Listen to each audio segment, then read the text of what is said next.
Great to see so much energy in the room today. That was really demonstrated in those quite brief intros. I was thinking about what I was going to say today. I was going to open this up from a tech trust perspective, and a couple of questions came to mind that I wanted to ask you all. So can I ask anyone who's been in their current role for less than 2 years to put their hands up? I reckon that's about 40% of the room. Keep your hands up if you've been in that role for less than 1 year. That's still 25-30%. And keep your hand up if you've been working for over 30 years. And you've been in your current role for less than 1 year. Okay, so I think there's 3 or 4 of us, so it'd be good to compare notes later. Why did I ask those questions? So I'm new in role, less than a year, and coming into my role, I've been really struck by actually how much new technology I actually had to learn. And I think all of those of you who are probably coming new into your roles as well probably felt the same. But then I kind of reflected on 30 years in the workplace, which just does my head in. I can't believe I've been working for 30 years. It really doesn't seem like that long at all. I've been working with tech over all of that time period, and the changes have been phenomenal. We've seen the applications get more and more powerful, get simpler and quicker to deploy, but also that constant kind of running to keep up as well. So I was kind of contrasting on those two aspects.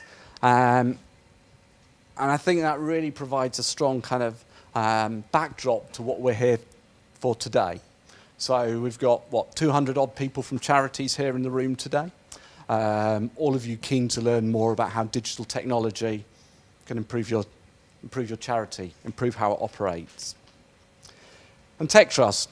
So I'm new in role as CEO of Tech Trust. What are we actually setting out to do? Well, some of you might have accessed us for purchasing discounted or donated technology. We've been doing that for over 10 years now. Others of you might know us for Charity Digital News, which we've been running for about 5 years now.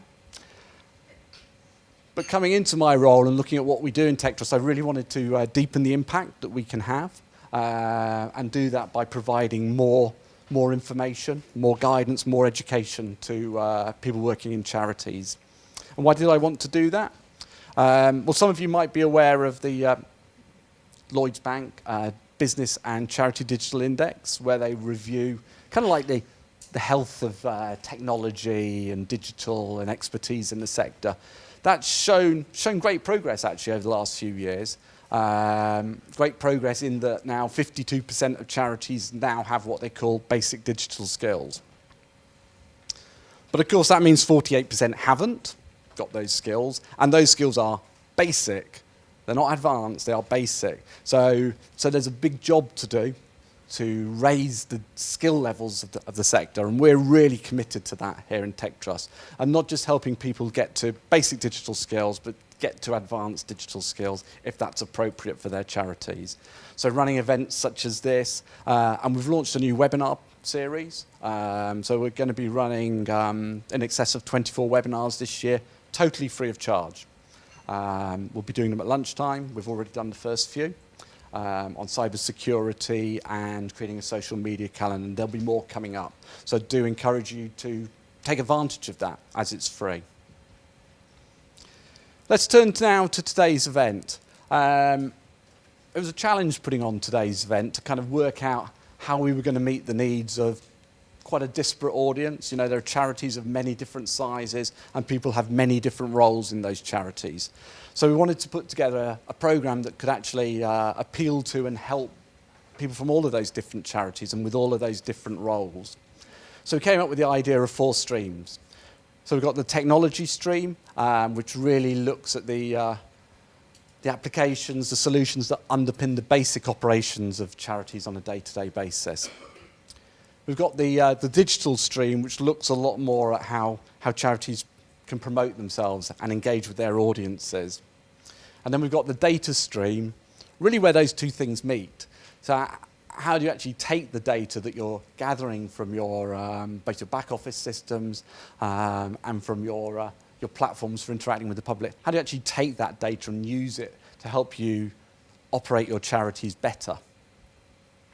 And then finally, the fourth stream, which in many respects I think is actually the most important stream, which is the leadership stream. So how do you actually set about introducing new digital solutions, new processes enabled by those solutions into charities? So we're covering all of that today across 4 streams. I need to say a few words of thanks. First of all, to our sponsors. First of all, Facebook. They actually came on board as a sponsor at a really early stage when we were planning out this conference. And really, without their support, we wouldn't have been able to go ahead. So that was fantastic.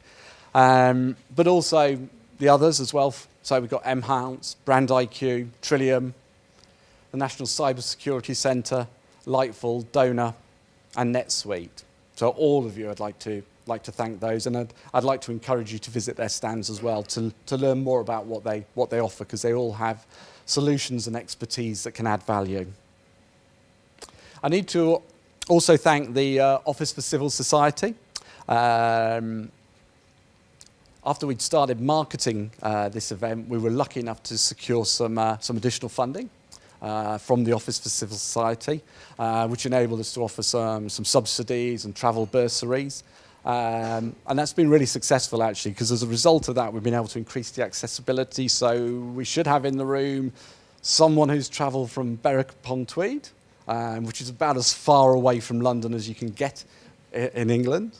And I think going in the other direction, down to Southwest, we've got someone from Plymouth. So it's been brilliant that we've actually been able to use that funding to make this event more accessible. In addition, their funding's enabling us to video all of these sessions, which means we're actually going to be able to put them online, and people who can't attend today will be able to access that material. So when you go back, it won't be up immediately, but in a week or so's time, when you go back home, I'd encourage you to actually share those sessions with your colleagues as well. So that's about all I need to say now. I hope you're all going to have a really brilliant day, full of lots of learning. We've got a pretty jam-packed schedule, as Fiona said.